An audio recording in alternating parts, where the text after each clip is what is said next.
Stop scroll. Face screaming in fear.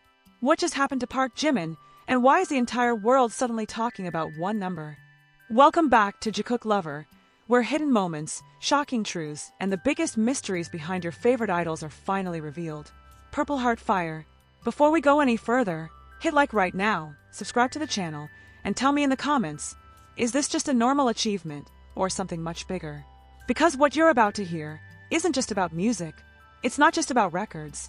It might be something the industry itself can't fully explain. Flush face. No one saw this coming. At first, it looked like just another headline, one of those achievements that briefly flashes across timelines before disappearing into the endless stream of global news. A milestone, a number, a celebration. But then something strange happened. Within hours, everything changed. The internet didn't just react, it erupted. Social media timelines began to move differently. Conversations shifted. People who weren't even part of the fandom suddenly stopped, stared, and asked the same question. Wait, what? 3 billion? On paper, it's just a number. But in reality, it's something else entirely. Something almost impossible to fully grasp. And when that number became tied to one name, one voice, one song, the situation stopped being normal. Like crazy.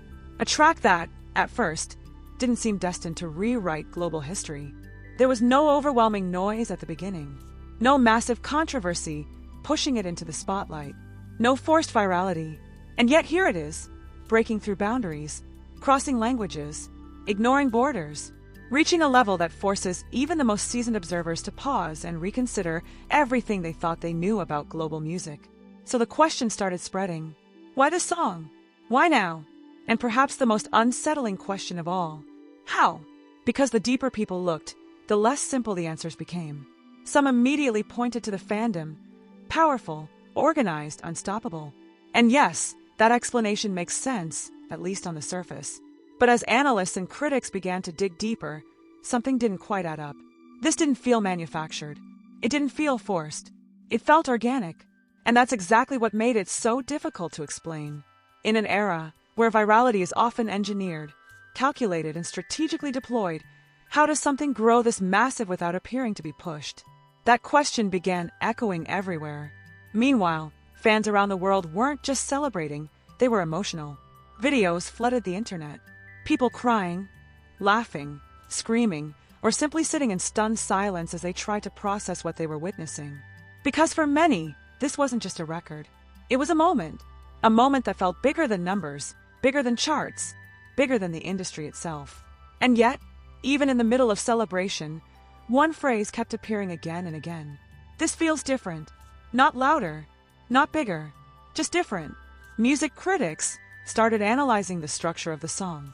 Its emotional tone, its production, the way it connects. They broke it down piece by piece, trying to identify the formula behind its success. But the more they tried to explain it, the more complicated it became. Was it timing? Was it identity? Was it the emotional vulnerability embedded within the track? Or was it something far less tangible, something you can't measure, can't predict, and definitely can't replicate? Because if this were just about numbers, we would have seen it happen the same way before. But we haven't, and that's where the mystery deepens.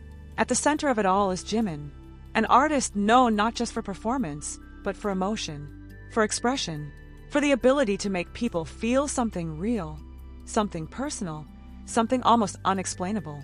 And now, the world isn't just listening.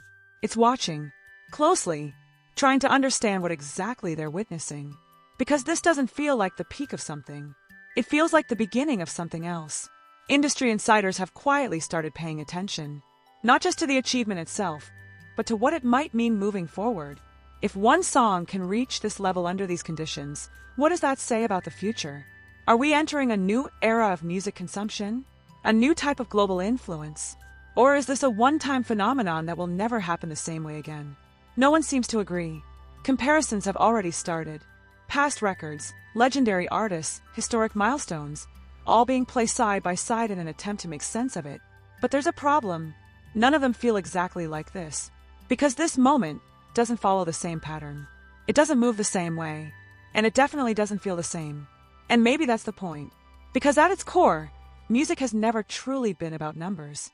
It's about connection, about emotion, about that invisible thread between artist and listener that no chart can fully capture. And maybe, just maybe, that's what we're seeing right now.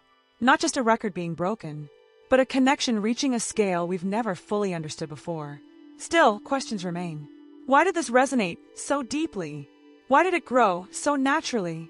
And why does it feel like something bigger is happening beneath the surface?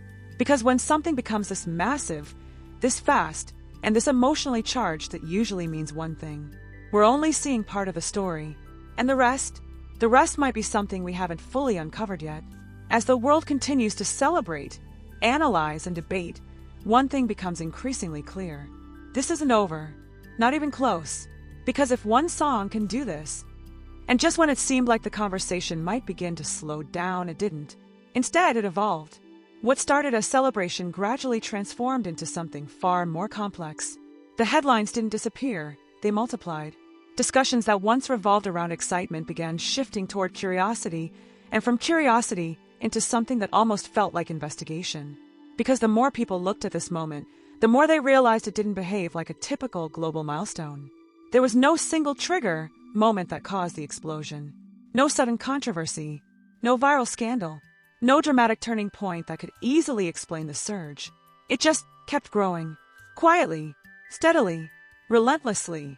And that kind of growth, it's rare, almost unnatural in an industry that thrives on spikes, trends, and sudden bursts of attention. Some began to call it a slow burn phenomenon, but even that didn't fully capture what was happening. Because slow burns usually plateau. They rise, peak, and then fade into the background. This didn't. It pushed forward, through weeks, through months, through waves of new releases and competing headlines. It didn't just survive, it persisted. And persistence, in this context, raised even more questions. Because sustaining global attention is often harder than gaining it in the first place. So how did this continue? Was it purely the emotional pull of a song? That lingering, almost haunting quality that made listeners return again and again, as if trying to understand something they couldn't quite put into words? Or was it something else? Something tied to timing, to global sentiment, to a moment in history where people were more receptive than ever to a certain kind of vulnerability? Some fans began sharing personal stories. Stories about listening to like crazy late at night, replaying it without realizing how many times it had looped. Stories about connecting to the lyrics in ways they didn't expect. Stories about feeling seen, understood, even comforted. And those stories started to stack, one after another, across languages, across continents, across completely different lives. At some point, the conversation stopped being about charts entirely. It became about experience. And that's when things got even more interesting. Because experiences can't be measured the same way numbers can. You can count streams, you can track rankings, but you can't quantify why someone presses replay for the 10th time in a row, or why a single line from a song lingers in their mind long after it ends. And maybe that's where the real story lives. Not in the data, but in the feeling. Still, the industry couldn't ignore the numbers. 3 billion isn't just symbolic, it's disruptive. It forces platforms, labels, and analysts to reconsider the scale at which success operates. It challenges previous benchmarks and quietly asks an uncomfortable question. Have we been measuring impact the wrong way all along? Because if impact were purely about visibility, then many other songs should have reached this level under similar conditions. But they didn't. And that gap, the space between expectation and reality, is where speculation began to grow. Some voices, more skeptical in tone, started asking whether there were hidden factors at play. Not in a conspiratorial sense, but in a structural one. Questions about algorithm behavior, playlist dynamics, listener habits, anything that might offer a clearer explanation. Yet every time a theory formed, it seemed to fall short. Because no single factor could account for everything. It wasn't just visibility. It wasn't just fandom. It wasn't just timing. It was all of it, and somehow more. Meanwhile, outside of analysis and speculation, something quieter, but arguably more powerful, was happening. The song continued to live, not just on charts, but in everyday moments. In headphones during late-night walks, in background playlists during long drives, in shared posts, subtle mentions, and quiet recommendations between friends. It became part of routine, part of memory, part of something that didn't need to be announced loudly to be felt deeply. And that kind of integration into people's lives, that's not easy to achieve. It doesn't come from hype alone. It comes from resonance. Which brings us back to Jimin. Because behind every stream, every replay, every moment of connection, there is an artist who made choices. Choices in sound, in tone, in delivery, in vulnerability. And those choices matter more than most people realize. Because in a landscape filled with noise, what often cuts through isn't volume, it's authenticity. And authenticity is difficult to replicate, difficult to manufacture, and nearly impossible to fake on a global scale. Perhaps that's why this moment feels so distinct. Because it doesn't just represent success, it represents trust. A trust between artist and listener that has been built over time, strengthened through consistency, and ultimately expressed through a single piece of music that somehow carries more weight than expected. But even with that understanding, the questions don't disappear. If anything, they become sharper. Because if authenticity and connection are the driving forces here, then what does that mean for the future? Will more artists begin to lean into this kind of emotional transparency? Will the industry shift toward valuing depth over immediate impact? Or will this remain an exception? A rare alignment of timing, talent, and intangible factors that can't be easily recreated? And perhaps the most intriguing question of all, is this still unfolding? Because milestones often mark the end of a journey. But this doesn't feel like an ending. There's no sense of closure, no clear moment where everything settles. Instead, it feels open, ongoing, like something still in motion. And that uncertainty keeps people watching, keeps them listening, keeps them wondering if the next chapter might arrive sooner than expected. Because if 3 billion is possible under these circumstances, what comes after that? What happens when expectations are no longer anchored to past records, but to moments like this, moments that defy easy explanation? Some believe this is a turning point. Others think it's an anomaly. But no one is completely certain. And maybe that's why the conversation refuses to end. Because as long as there's uncertainty, there's curiosity. And as long as there's curiosity, there's attention. The kind of attention that doesn't fade quickly. The kind that lingers. The kind that builds. So now, we're left in a strange position. Celebrating something historic, while simultaneously trying to understand it. Watching something massive, while still questioning how it became this big.